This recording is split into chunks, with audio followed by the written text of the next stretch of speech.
Well, hello, folks out there in YouTube land, going live today. Got a lot to talk about. This SEC chaos is getting out of hand.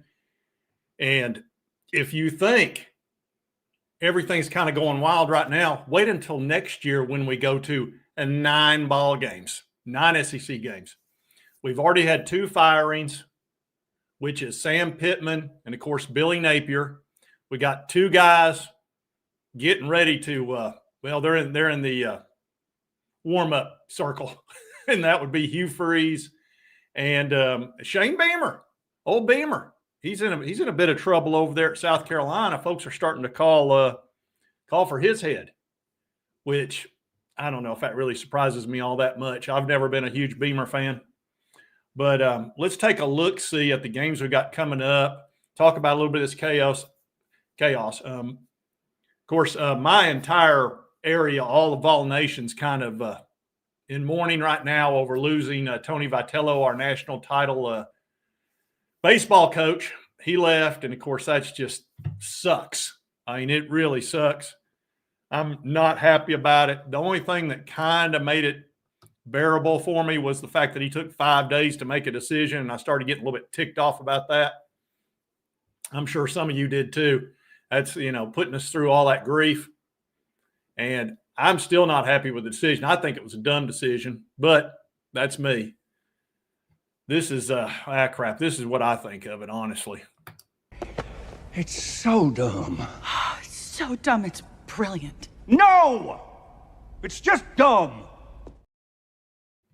But, maybe that's what he wanted to do. He wanted to go out to the major leagues, and he's not going to get any more money, but anyway, that's what he chose to do. Let's get into some of these games here and talk about them. This Ole Miss and Oklahoma. Ole Miss doesn't know what to do, folks. And this one, Oklahoma's favored by 5.5. This is going to be a great ball game. I'm not really sure if Ole Miss is going to have their head on straight because, as you know, the Florida Gators are literally stalking Ole Miss and Lane Kiffin. I mean, they're calling the house. They're disguising their voice. They're trying to freak out the Ole Miss folks. I mean, it's terrible. I mean, I'm waiting for a rabbit to show up in the kitchen in a boiling pot. I mean, it's really getting bad. And probably this is how it's going to wind up with Florida and Lane Kiffin, if I had to guess. Yeah, there's Florida right there. Just wants to love him, that's all. And since, we got to make sure you don't go anywhere, Lane. and that's where this is headed, folks. Let's not be naive about it. I've never seen anything to equal it. Honestly, the Auburn was bad enough in 2022, which completely tanked Ole Miss's season. It might very well do it again. They've already lost the last game. Now, granted, that was against Georgia, so it wasn't a shock, but it was already out there that, hey, Florida's getting ready to fire somebody, and we know who you're going for. So now that he's fired, and the YouTubers, the Florida YouTubers, have gone nuts over this. I mean, all they're doing is talking about Lane Kiffin, and after they've talked about him for an hour, they'll occasionally say, well, just in case he stays, here's some other folks, but we're really not that interested in him. And it's getting pretty bad. And again, like I said, Lane, be careful. Because if you see a big block of wood out there anywhere near your house, don't be surprised if you see that block of wood later. Because the Florida people are they're out of hand. And it's so unfair to the Ole Miss folks. Because what are they supposed to do? I mean, you're trying to enjoy your season. You guys are crap. You've got a good, you're what, 6-1. You're 6-1. You've only lost 1 SEC game. You're 3-1. You've got a great chance at the playoffs. And you can't even enjoy it. Because the Gators are just going out. And Lane, of course, is just the worst, okay? He's already bought the hot rod. I mean, he's going through his midlife crisis as usual. He will not shut it down because he doesn't talk about things like that. But he'll talk about everything else in the world, everything you can possibly think of. He chimes in every time. But, this he doesn't talk about. Whereas he could say, no, I'm staying at Ole Miss. There's a contract on my desk, which they'd have for him tomorrow. They got it over there today.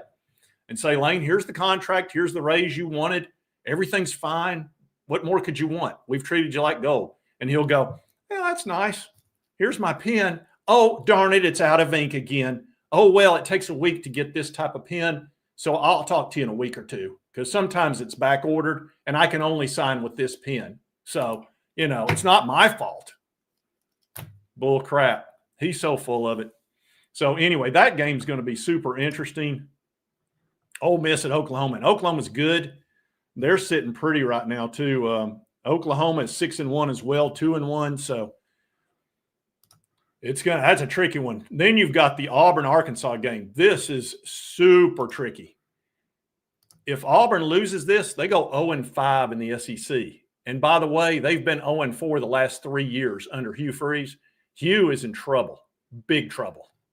Matter of fact, I wouldn't be surprised if he winds up getting fired here pretty soon. I can't get over it. He's got a pretty darn good team down there. They could actually be undefeated. If he'd have taken Diego Pavia, who wanted to go there, he'd be golden right now. They'd be undefeated. But he wanted Peyton Thorne and he wanted Jackson Arnold. Are you stupid or something? Yeah, he's stupid or something. I don't get it. I mean, imagine Diego Pavia has just beaten you twice and says, boy, I'd love to go to the SEC. Anybody interested? I'm right here. Of course, Vanderbilt says, yeah, we're definitely interested. We'd love to have you. And what did Hugh say? Nah, I've seen you firsthand. You beat the crap out of me twice. Nah, I don't need that. So that's going to be a very interesting game. And then you got Bobby Petrino, who is the interim head coach, who, look, let's just face it. We know exactly what happened there when he was brought in as offensive.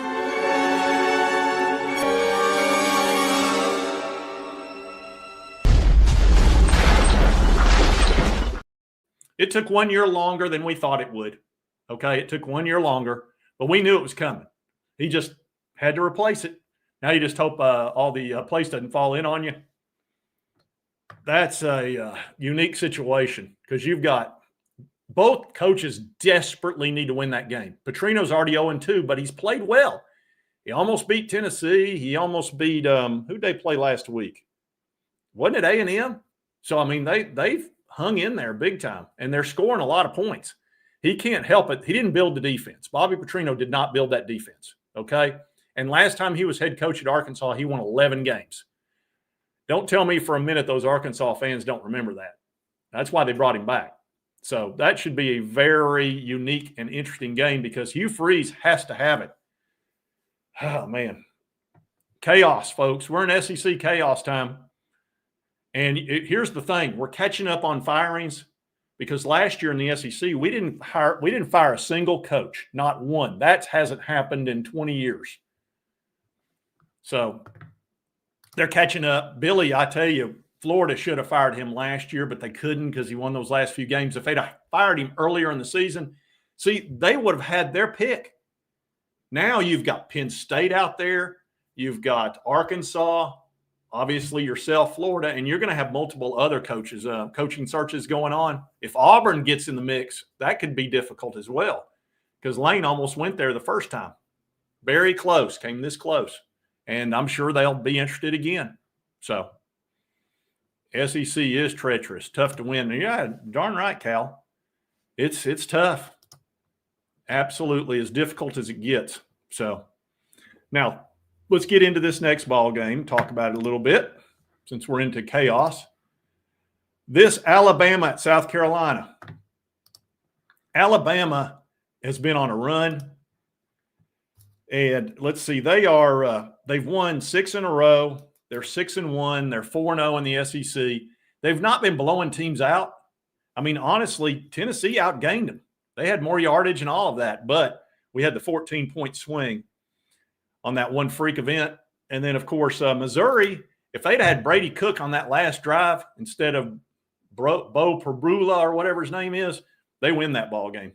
But I'm not impressed with Perbula at all. He's a great athlete, but he's not good under pressure from what I saw. So anyway, that should be a very interesting and fun ball game because Shane's got it. I don't see how Shane can win this, but, every once in a while South Carolina will show up at home, but, Vanderbilt whooped up on them. So I just don't feel good about South Carolina for multiple reasons. Their offensive line is horrible. You have Lenora Sellers, who's the best dual threat in the country. The guy, you almost can't tackle him. He's so fast and strong. As soon as the ball is hiked to him, right behind the ball, there's a defender. I mean, the defender almost gets to him when the ball gets to him, and he's got to run. I mean, just as soon as it's there, it's like, oh, God, and he's got to take off. I don't know what's happened to South Carolina's offensive line. They recruit fine. They get a ton of 4-stars in there, and South Carolina's known for offensive linemen as far as locally. It's crazy. It really is. I don't get it. So, anyway, I'm looking for that game to be it could be very eventful, because if South Carolina loses that game, I mean, you're looking at they're 1-4 in the SEC. They've lost 2 in a row. They're 3-4. They haven't really beaten anybody to speak of. So, 1-4 in the SEC. They lose that, they go 1-5. They're probably not going to get into a bowl game after that, because they still got to play Clemson, although we don't know how good Clemson really is. They've had a terrible year. But that's always a different game when you're playing in state. You just never know. Let's check out another game here and talk about it for just a minute. Mizzou at Vanderbilt. Diego Pavia, oh boy. Shouldn't he be in the Heisman talk? Because it's for the best college football player, kind of an all-around type thing. He could win. Could he not win the Heisman? Would that be crazy? He's throwing 70% completion rate. He's running for touchdowns. He's lifted a team that is a cellar dweller up to levels they hadn't seen since James Franklin, and he may exceed James Franklin's success. He's got Clark Lee on the not hot seat. He's on the hot seat to get hired somewhere, which I would wait to see what Clark Lee does without Diego next year, because Diego has changed that team dramatically. His play and his attitude has permeated through the entire team. They're just like a different team. We've got to play them at the end of the year, and honestly, it's going to be a game, folks. I'm not counting that as a W until that final bell hits. All right, Texas at Mississippi State. Texas, Arch Manny's not getting the job done, folks. He's not getting the job done at all. I'm not impressed with anything I've seen out of him. He played like crap in the Ohio State game, I thought. And it was 14-7. And then, God, it was Kentucky game. I mean, they've already lost. How many games have they lost? They've lost 2 games. They're 5-2. Does anybody think they're going to go undefeated from this point forward? I don't think there's any way. So I think they're out of the playoffs. This is going to be very difficult for Texas. And Mississippi State, I think they'll win this game, because Mississippi State is much better than last year, much better. But they're going to be so outmatched at every position except quarterback. Blake Shapen's pretty good. He's not fantastic. I would assume Texas will win this game, but if Texas has to win every game, they lose any games from this point forward, and they're done. They're toast at 5-2. So let's see our next game here, talk about that a little bit, see who's going to get fired and who's not. This may be one we don't have to worry about it. Yeah, well, Brian Kelly, Texas A&M, you keep wondering when Texas A&M is going to show up and play to the level of talent they have on that team, because there's no team in the SEC that has any more talent than A&M. They spin like crazy. I mean, my God, they paid a guy $76 million not to coach. Money's not an issue at Texas A&M, folks. I mean, that's just crazy. And it was all guaranteed, by the way, every bit of it. $76 million. So Texas A&M's undefeated. They are, good God, 7-0, 4-0 in the SEC, 7-game winning streak. I don't see how LSU is going to be able to hang with them in this ballgame. It's at LSU. That's the one thing they got going for them. Let me check the spread on this. Only 2.5, folks, which tells you how much respect people give for that stadium. I mean, it's especially at 7:30, and they're going to be tanked. Oh, it's going to be wild. So Brian Kelly's is he on the chopping block, folks? I mean, LSU is 5-2. if they lose this ball game, which they're probably going to, they're out of the playoff. And then, see, LSU folks, they want natties. Okay, they want national titles and SEC championships. They're not going to settle for 5-3. So it could get very, very ugly very quickly. Now let's check out our next ball game here. Oh boy! And then the last one here: Tennessee at Kentucky. Mark Stoops. That's the worst marriage in the SEC. Is Mark Stoops in Kentucky? You've got with Texas A&M. He ran off for a week, and Kentucky found the receipts, went through the credit card statement, saw where he was at the Four Seasons and having $200 dinners.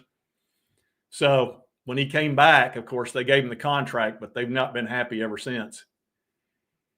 And he doesn't have the talent there. They're spending all the money on basketball. They reportedly spent $20 million on basketball this year for the roster. And if you look at how loaded they are, that's probably pretty accurate. And I think that was reported by Kentucky Sports Radio that was the word on the street was $20 million. And he's calling it his blue Ferrari. Mark Stoops, he had to go get Zach Calzada out of the transfer portal. He needed a starting quarterback, had to get a 3-star, which I've harped about that for months. That give the guy some money. I mean, he's got to get a starting quarterback. He's lost all his wide receivers. They all transferred because they didn't get the money they wanted. And you can't get some money to get a starting quarterback. So now you've had to move to Cutter Boley. Cutter is a guy that needs one more year. He's starting to play better. He's got a real nice arm. He's a competitive dude. But, he's struggled pretty mightily. Last week was the first good game he's had. Now, they only scored 13 points. So it's not like it was anything phenomenal. But it was better than he has been playing. And that's the unfortunate thing is, you're going through the learning curve of a guy that really needed another year of seasoning and maybe be ready next year. So it's crap. I mean, what is Kentucky right now? They are at the bottom of the barrel. They're 0-4. Yeah, 0-4, 2-4 total in the SEC. Haven't won an SEC game. They won one last year. So they're 1-7 last year. They're 0-4. So they're 1-11 last 12 games. It's been a year since they've won an SEC game, over a year. That's crap. They're looking at 3-9. They'll beat Tennessee Tech. I think they're playing the Texters. And I don't see any other wins in there. Now, of course, it would make their season if they could either beat Tennessee or Louisville. And I'm not sure which they would pick. Of course, Louisville's the in-state rivalry, so they'd love to win that ball game. But Tennessee has had their number for years. And, old Nick Roush would love to get that victory. So I'm thinking they'd pick the Tennessee game if they had to choose. But in-state rivalry, it's hard to say. But, that's the only way they can kind of save their season to where it's not a total disaster and go 3-9. Don't you have to fire him at 3-9? That means he beat 3 cupcakes, the Fighting Dust Mites and the, Little Sisters of the Poor, and then won every important game and went 0-8 in the SEC and off of 1-7 last year. You can't win 3 and 4 games at Kentucky. They're not going to put up with it. You got to at least win 6. They're okay with 6, but 3 and 4, no.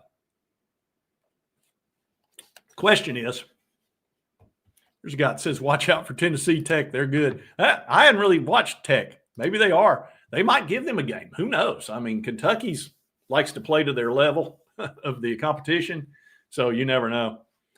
Trap game. Yeah, this could definitely be a trap game for Tennessee, although coming off a loss and then you've got a bye week afterwards, I think they'll be ready. I think they're angry because of that freak play down in Alabama. They know they played with Alabama the whole game, and that was at Tuscaloosa, that's a hard place to play.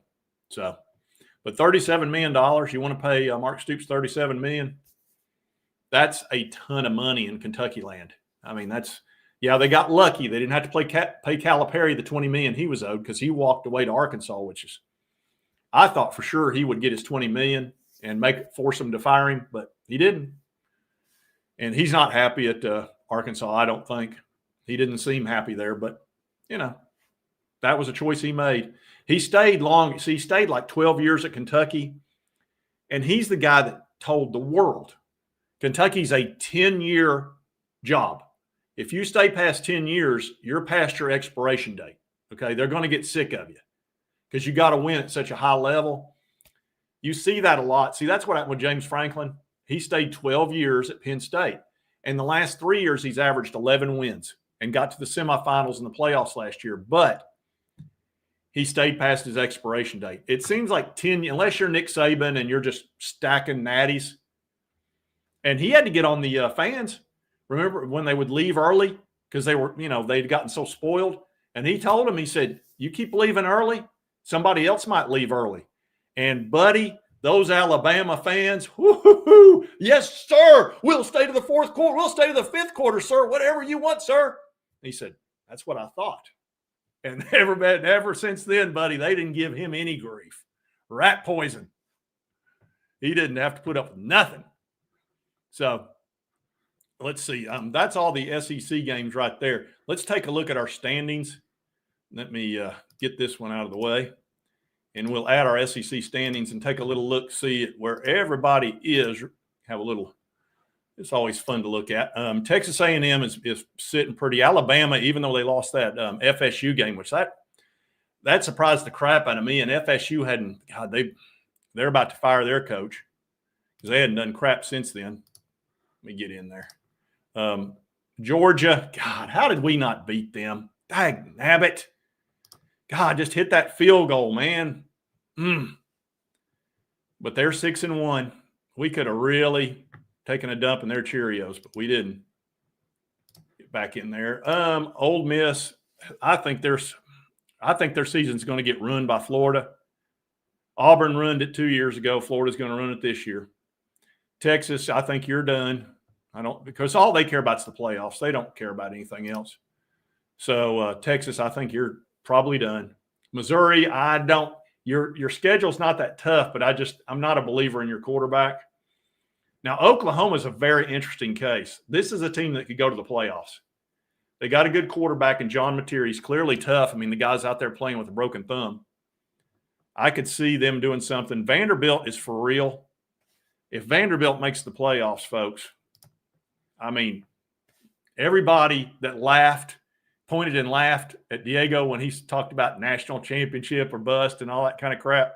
If he makes it to the playoffs at Vanderbilt, how do you not give him the Heisman?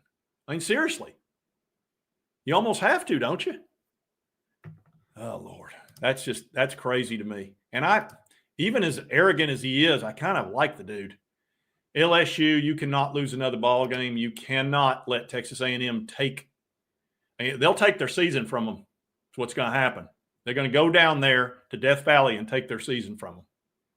Oh, that would be not happy down there in LSU land. Let me go back to that. And then, of course, Tennessee is in a must-win situation. They cannot lose this ball game to Kentucky under any circumstances. It would be devastating. If we lose that, it would be devastating, honestly. I mean, I'm not going to sit here and BS you. But I don't think we'll lose it. Florida, they don't care. They're so happy. Florida is so happy right now. It's the first time I've seen them happy in 5 years, at least. At least 5 years. I think the last time they were really happy, they were playing for the SEC championship with, what's the name of that coach that's at UNLV now? I never can remember his name. Is it Dan? Not Dan something. Anyway, y'all help me in the comment section. Tell me who was the quarterback the coach for Florida right before Billy Napier. I can see Dan Mullen. It was Dan Mullen. For some reason, I never can remember his last name. The last time they were happy was his next to last year, and they were playing Georgia in the SEC championship. And then they had a terrible year under Dan, fired him, and then Billy's been a complete debacle. They've been 22-23 under him or whatever it is. So, but they're happy. They're so happy that he's fired, and all they're doing is talking about Lane. And like I say, they're I got to play this again. I swear this is Florida and Lane Kiffin right here. See, Lane, you messed up, buddy. You messed up. See, Florida's not playing around. And, yeah, you better not go, and we want you to stay. right down here in Floating. You're not going back to Ole Miss. That is so true of how, I mean, it's that bad. I dare anybody, just go to any YouTube Florida channel and just watch them for 5 minutes. I guarantee you during that 5 minutes, 4 minutes of it's going to be talking about Lane Kiffin. 80% of their content right now is Lane Kiffin. And they're like this. They're smiling up to the top of their head. They're so glad Billy's gone. It's incredible. And they will never, ever. Last year, they should have got rid of him, but, you know, he won those 4 games in a row, and this is what happened. You know, Lloyd, just when I think you couldn't possibly be any dumber, you go and do something like this and totally redeem yourself. Yeah, that's what cost him last year. He got hot, he and DJ Lagway. And DJ's a good quarterback, but he's hurt and he can't run. And he's a dual threat quarterback, so that's really hurt him. And he's had like 4 different injuries. I mean, he's injury prone, I guess. And he's like 6'4", 240, but you know, some bodies are built to not take more punishment than others. I mean, I don't know how long I'd probably last one play out there, but at my age, I don't think I should be out there. Oh boy, 5 days. I'm still dealing with this Tony Vitello thing. I mean, for 5 days, here's how the balls were, waiting for him to make a decision. Well, we're waiting. 5 days of that, of just everybody. That's all we talked about. What's Tony going to do? And of course, a lot of folks are blaming our Danny White, our AD, for not giving him enough money. I mean, I heard his explanation about the money. It sounded like they were getting the fair apportioned amount. Now, there was talk that some of the money had been moved to the women's basketball, but they get 5%. And here's the thing that a lot of people look, it's Title IX, folks. I mean, I can't believe they're letting the women only get 5%, but 5% is more than the baseball got, because it was 75 to football, which that's what most every college is doing. And then it was 15 for basketball, men's basketball. Then it's 5% for women's basketball, Title IX. Okay. So if if Tony's upset about that, that's Title IX doesn't care. I mean, honestly, it's supposed to be 50-50.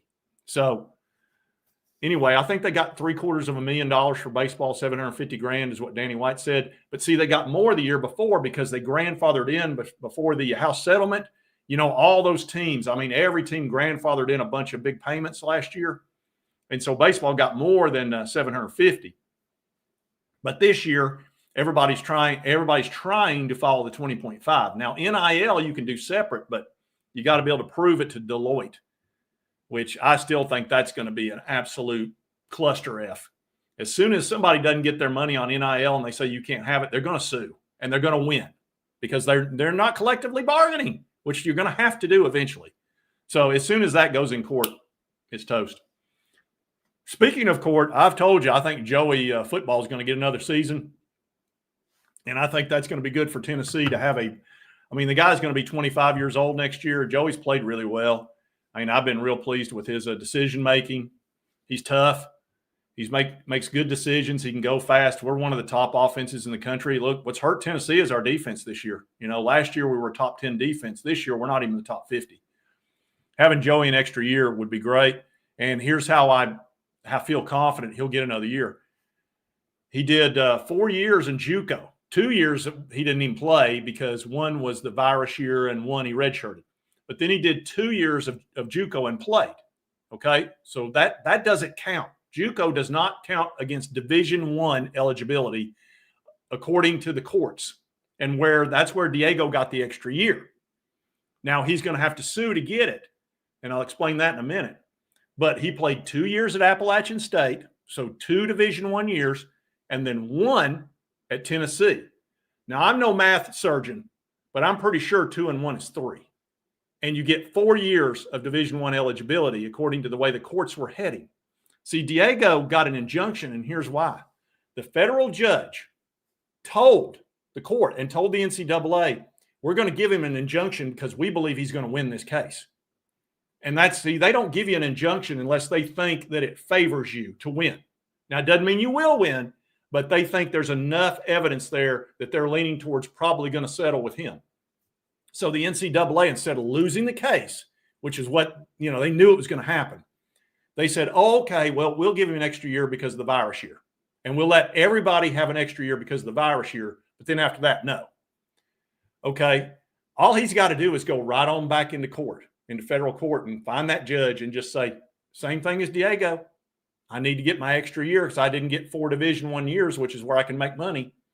And that judge, who's already predisposed to side with him, is going to go, well, I guess I'll have to do what I was going to do for Diego anyway.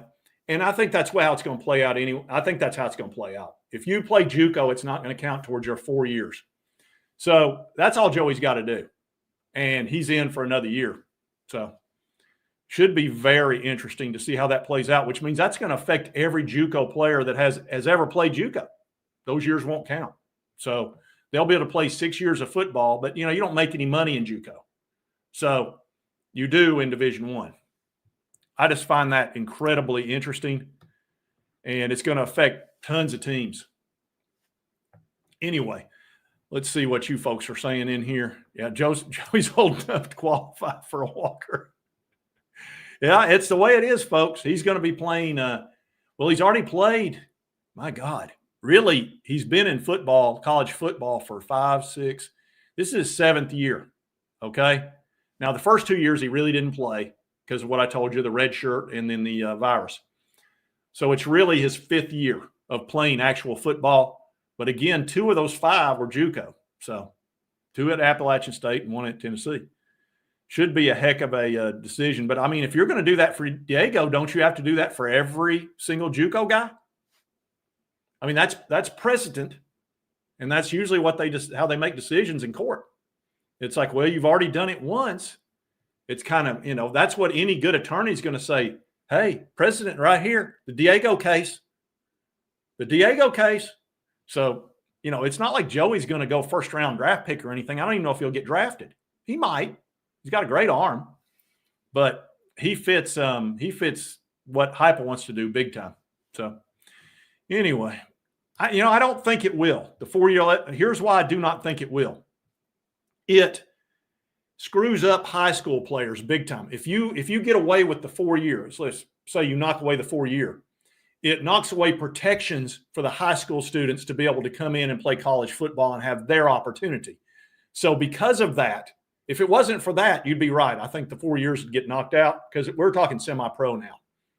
But because it would damage those high school students, I think any judge is going to side with that. And if it goes to an appeals court, I think they would too. Because you can't discriminate against high school players, which is how they would see that. Oh, well, you're knocking high school players out of positions for their opportunity to play college ball in Division I. That's not fair. It's not, especially when you have a limited number of scholarships, which is cut at 105. So you're here, and then you're going to discriminate against these high school players. They're not going to get their opportunity. So the judges are not going to, and these are kids, 16, 17 years old. That won't happen. That's why I think the 4 years will be fine, even if they haven't collectively bargained. Okay. Now, once they collectively bargain in a few years, all that's going to get tied up and settled. It'll all come together, and they'll get this squared away. Let me see here. What Florida hires? Let me pull that up. Hold on, Cameron. Let me find that. There we go. Watch Florida hire someone worse than – no, Cameron, that's not going to happen. They can't hire anybody worse. Thank you for that, by the way. 1990, that's a good one. Appreciate that, Cameron. I do not see that happening because there's a high likelihood they're going to get Lane Kiffin. But if they don't, let's say Ole Miss says, here's $11 million a year, and his kids are down there, and they say, look, Dad, don't leave. Leave in a few years once we're out of here. And you can do what you want, but everything's great here. Why would you do that? If he talks him out of it somehow, I think he's going, but you never know what Lane's going to do. He might surprise us. He already did once. If that happens, The next guy, it'll probably be the Louisville coach, is a definite possibility. Alex Golish is a terrific coach. Now, he's group of 5, and they could get him at a discount, but I think he's a terrific coach. I mean, Alex Golish would definitely be on my list. The fella, what's the Louisville coach's name? That's another one I can't remember his dadgum name. He's good. I mean, he has knocked out, I think in the last 6 ball games against top 10, he's won 3 at Louisville. I mean, that's terrific. I mean, he just beat Miami's ass. So, what's his name? I know y'all know who I'm talking about. The Louisville head coach. Jeff Brom. Finally clicked in my brain. Frontal lobe. There it is. Is it Brom? Yeah, it's Jeff Brom. Thank you, Kay Shea. I appreciate it. Jeff Brom. He's a terrific coach. He was really good last year. They beat the crap out of Kentucky last year. I think he's a solid hire. And he was a quarterback in college, I believe. Didn't he? He might have played NFL. Anyway, that's a definite possibility. There's some other guys out there. There's some great defensive and offensive coordinators out there.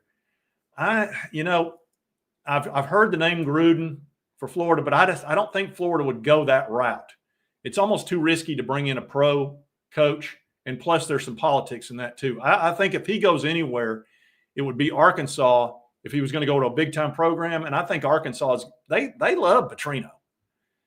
They're really hoping that Petrino succeeds enough in these last 7 games to where they can go, okay, we can just give him the car keys, man. He's the right guy.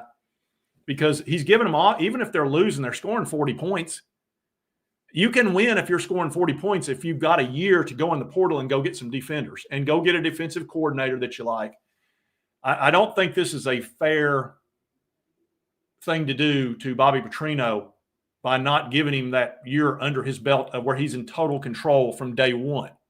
Because if he's scoring 40 points, which is what he was in control of, he's the offensive coordinator the last 2 years, and he's averaging, he's got as good offense as Tennessee does. And he's in the top 10. How can you punish him because the old head coach didn't have a good defense that he had nothing to do with? It doesn't make any sense. So I would, unless they just crash and burn these last 5 games, I'm sticking with Bobby Petrino. It's just such an easy hire, and it's going to save you a ton of money. He'd probably work for $6 or $7 million a year, no problem. If you go get Gruden, that's 10 minimum. Or you go get some hot shot, and Petrino's already won 11 games there once or twice. So everybody likes him there. He screwed up on the motorcycle deal big time. That was a disaster. And I kept wondering why they fired him, but they kind of had to because she worked there and he had gotten her a job there, and it got all really bad. So yeah, this is what a minute. It's after 6. My clothes at the Grove. Yeah, Ole Miss is spinning out. They are. Here's what it is. It's really hard to be invested in a team if you know the coach is looking to leave, because you can't go all in. You got to protect your feelings. Talking about feelings and spinning out. And that's what happens to the players. See, there's a very fine line between winning and losing the SEC. You've seen that over the last several weeks. It's about this thin. And if your guys aren't in the right headspace, when the going gets tough, which it always does in every game, it's real easy to use that crutch of, oh, well, Lane's leaving anyway. Crap, who cares? You can't have that. You've got to go. You got to dig deep and go, okay, Lane's with us the whole way, man. We can win for this guy. Let's go do it. That's the difference. And it doesn't take a lot of players who might not be as strong-minded to do that. You need to get 1 or 2 players on defense pulls that stunt on you, you're done. You got a cornerback or a safety that says, I'm not going to go out here and kill myself for this game. This guy's getting ready to leave us. You're toast, because that guy's going to get burned over and over. He's not going to go in there and make those big tackles. He's going to do the Ole, which you see all the time with defensive backs. And they see that 220-pound running back flying through there with 4.3 speed, and he's 170 pounds, the safety, or 185. And here comes this bull coming right at you. You're like, oh, crap, this guy's going to kill me. I'll act like I'm tackling him when I'm really not. And then he goes right on by you. I watched I tell you, a team, California. I watched California last week. I can't remember who they were playing, but they had a couple of defensive backs that it was unbelievable. The false tackles that they did, I mean, they were just absurd. Mel Tucker is available. Mel Tucker. Why I remember that name. I can't remember where he used to be. I tell you, the Shane Beamer thing is interesting. I don't think they're going to fire Shane Beamer this year, even if he has a bad year, because he's coming off that 9-3 last year. But after this year, that's when he's going to be on the hot seat in a major way. Now, hey, look, if they crash and burn, well, let's see where they're at. Let's see where they're at. 1-4, 3-4. Yeah, if he goes, let's say they win 4 or 5 games, don't go to a bowl game, I still don't think they're going to – look, it's South Carolina. They're not going to fire him for one bad year like that, and he's already had one bad year like that anyway. I think he'll be okay until next year because I think his buyout's over $30 million right now. So I think he'll be okay. But it's going to get loud. It's going to get real loud. It's already starting to chime in. But, you know, that happens during the season. People overreact all the time. I mean, crap, we've got people that are calling Josh Heupel James Franklin, which, look, if he goes 10-2 every year, he's in the playoff every year, that's not an insult. I guess the insult's, well, he never wins the big game. Well, he beat Alabama 2 out of 3 years at one point. Well, 2 out of 4 now. Took care of Florida 2 out of 3 years. So that's 2 teams we couldn't beat. And he had Georgia beat this year if we hit a field goal. So he wins big games. I don't think that's a fair comparison at all. But, you know, people get mad when you lose, even if you've got a great coach. And that's why I'm not going to get down on him because I don't need him leaving. I've already lost Tony Vitello. I don't need to lose Josh Heupel because we start, you know, wearing him out, calling him James Franklin, which is really not an insult.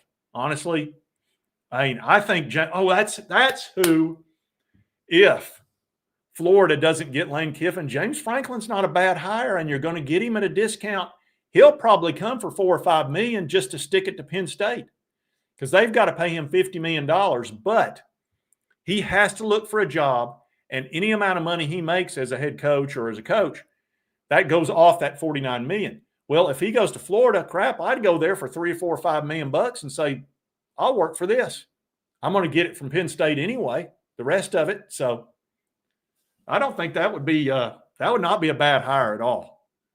So James Franklin's a possibility. There was a couple of others that people have been discussing for them, but again, until they have exhausted the Lane Kiffin situation, and I mean exhausted it, I really think it's going to get – they may have to get a restraining order. Ole Miss might have to get a restraining order to keep the Florida folks off the campus. Because my understanding is, you know, they're sleeping in his front yard. They're bringing the mail to him every morning, and it's really getting out of hand. So, you know, Franklin, that would be a good hire. Drinkowitz. Oh, that's the other one, Eli Drinkowitz. Would he leave Missouri? He might.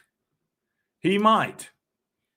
Missouri and Ole Miss are kind of on a similar level. They're both good teams, and they both got good coaches as far as, you know, getting the job done. But Florida is a higher level. It just is. They got more money. They got a bigger fan base. They got a lot more tradition. They've won 3 national titles in the last 25 years. You know, Missouri's never won a national title in football, nor is Ole Miss that I'm aware of. So their tradition's better. The recruiting footprint of Florida is amazing. I mean, you're literally within a few hundred miles of every great player there is, just about. Florida's loaded with great players.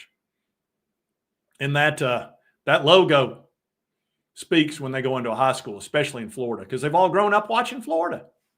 And a lot of them were growing up when they were good. You know, Urban Meyer's not that far removed. Now, Spurrier is. But and Spurrier once Lane Kiffin, by the way. And, that was the other one, Urban Meyer. That was sort of a pipe dream that, maybe Urban would come back. But that would be a terrible – look, we're going to 9 games, folks. Urban knows that. He already knows the SEC is a pressure cooker. And he left because of health reasons. Because of that, he went to Ohio State where he had a lot of success, and they fired him. You know, because Ohio State, you win the Natty or they get rid of you. Look what they did to Tressel. Tressel was very successful. They got rid of him over, what was it, tattoos or something? Look how ridiculous the tattoo gate looks like compared to Connor Stallions in Michigan. It's like night and day. And they got in all kinds of trouble over that. But everything's changed. NCAA doesn't exist anymore. They don't. They're just they run the basketball tournament. They do that. And then they walk around with their logo on their shirt and get big paychecks. That Charlie Baker and his group of mistake makers. I got that from Crane and Company, by the way. I can't take credit for that one. But he's terrible. He's terrible. He's not going to stand up to anybody because he knows he can't. They're going to lose in court every time. So, yeah, sign stealer guy. I don't have that set up, I don't think. Hold on. Do I have that set up? Or I would do it. No. Roadhouse. I don't have sign stealer guy. I've got this. Just walk away. No sign stealer guy today. But, is what it is. What else? I got one in here that was hilarious. Oh, this one right here. This one, when we played Mississippi State, anytime you get – what is the deal with this Mississippi State thing? Look, if they get good over the next few years, this cowbell thing somebody's got to do something about it. It is the most annoying, loud, obnoxious thing I've ever heard in my life. We played them, 2 weeks ago? And it's like 50, 60,000 people. There were 50,000 cowbells there. It's like, you got to be kidding me. It's so loud. I had to watch the game with the volume at 0 because it's so annoying. I mean, when you've got people doing this the entire freaking game, it's ridiculous. Get away from me with that cowbell. You can't. I mean, my brother went down there. He had to wear earplugs the entire game. And he said, this is exactly what it was like down there the entire game. He's this guy right here trying to play the guitar. And behind him, there's guys doing this the entire game, folks. You're not allowed to bring noise-making machines into a stadium except at Mississippi State. Now, I've got no problem with Mississippi State, folks. None, okay? Y'all deserve to have a good team. I don't root against you, none of that crap. But y'all have got to get that under control in a major way. See, it used to be okay when you had 100 of them, okay? And then it got to 1,000. It's like, it's a little annoying. 50,000? Good grief. And it's a huge advantage. Coach Levy loves it. Guess what? I got a fever. And the only prescription is more cowbell. That's the truth. Oh, Lord. It's just awful. Anyway, folks, this Tony Vitello, before I end this up, I got to talk about Tony Vitello. Look, everybody's upset in Knoxville. This is what it's like, folks. For us Tennessee folks and Tony Vitello, I'll just go ahead and tell you. No.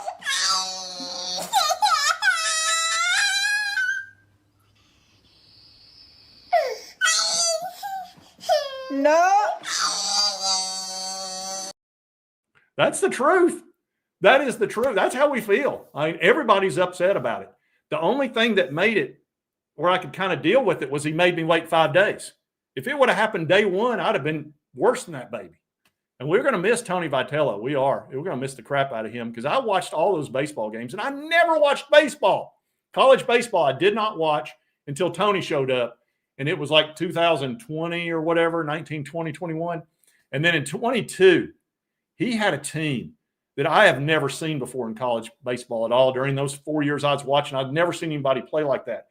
He had these guys that would hit the ball 500 feet, and he had pitchers that were throwing it 105 miles per hour, and they won 57 ball games. Now, they didn't win the Natty that year. They should have, but baseball's fickle like that. But it was the greatest team in college baseball history, and I had a bunch of friends that are college baseball people, and they were like, they'd never seen anything like it either. Like LSU a couple times came close, but that team was absurd. And they were running around with the pimp coat and doing all this crap. They had to change the rules in the SEC because those guys were pissing off the other teams, and it was getting ready to turn into a riot.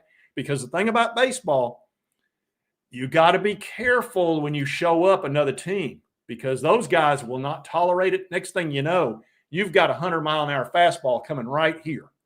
They won't put up with it. They will take you down in a heartbeat. So the SEC had to step in and say, no more of this crap. You're not going to be prancing around in a coat and making fun of the other team because you hit a home run off of them, because somebody's going to get hurt bad by a beanball. So anyway, we're having to deal with that, and it's difficult. And I know everybody's going to say this. Are you crying? No. Are you crying? Are you crying? There's no crying.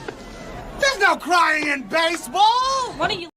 Well, there is some crying in baseball in Knoxville right now, but we'll see. I think everybody wants to bring in the third base coach as our new coach, or our new what's his name? Josh Elander. Everybody wants Josh Elander around here, but see, Danny White, if he's what I think he is, he's going to want his own guy. I'll bet you he'll go get his own guy, because he prides himself on hires. He brought in Kim Caldwell. He brought in Josh Heupel. He's probably going to do that. So I would be fine with Josh Elander. That's a Tony disciple. I would be fine with that, but I'm not sure Danny's going to go that route. I don't know. We'll find out a lot about Danny on that one, but I think he's a controller type guy and will probably want his own dude. If I had to guess, that's typically what you do when you take over a business or take over whatever it might be. You usually don't want the same people running it that was there after the top guy leaves, because then next thing you know, he's on the phone to Tony asking him what to do and all this. And he's like, look, he left, So while I would be perfectly fine with Josh Elander, and I know a lot of you would too, I kind of doubt it's going to go that way. I've watched politics my whole life in business, and this is not how it would normally go. That's all I'm going to say about that. Anyway. All right, folks, I just wanted to come out here and pop on this and talk about the SEC chaos, talk a little bit about the Tony Vitello situation and all of that stuff, and go live. Y'all been asking me to go live more, so I've been trying to do that. I've kind of changed my camera setup. I'm going to get a better – I don't like this microphone. This is my one for recording regularly. It's really good, and this is a piece of crap. I'll have a nice one in a few days. But anyway, if you like this content, you know what to do. I'm not even going to point at the buttons. Well, actually, I will. Let's see. Subscribe button's right over here when I'm done, and then the video you might like is right over here based on your viewing history. And we'll see you next time on Sports Talk Jay. Boy, that was a terrible ending. I got to work on that. Jeez.